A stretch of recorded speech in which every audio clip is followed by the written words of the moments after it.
Historia si historia.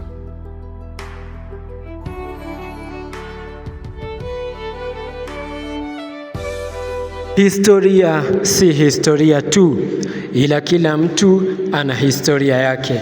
Leo hii naangazia historia ya mwenda zake Johana Ng'eno, aliyekuwa mbunge wa Emul Dikirr katika kaunti ya Nandi, aliyefariki kutokana na ajali ya ndege.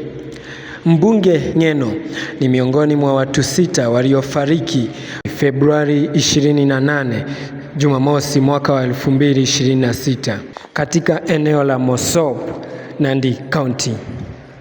Amewakilisha jimbo lake kutoka mwaka wa 2013 na kuchaguliwa tena katika mwaka wa 2017 na kuchaguliwa tena kwa mkondo mwingine kwa mwaka wa 2022.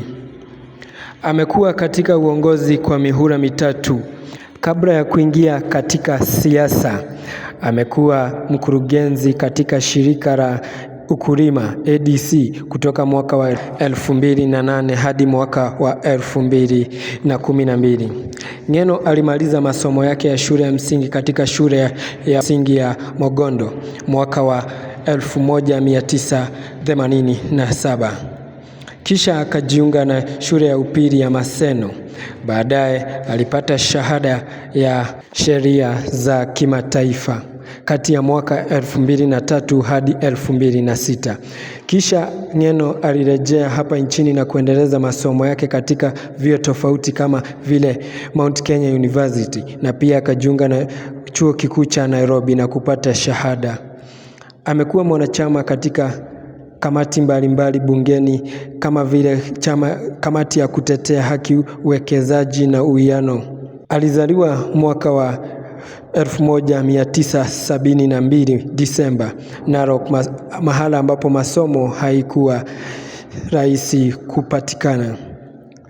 Amekuwa akipigania haki za kibinadamu, kufadhili masomo na kuleta maendeleo katika jamii. Amekuwa shujaa kwa kuwatetea wasio na haki.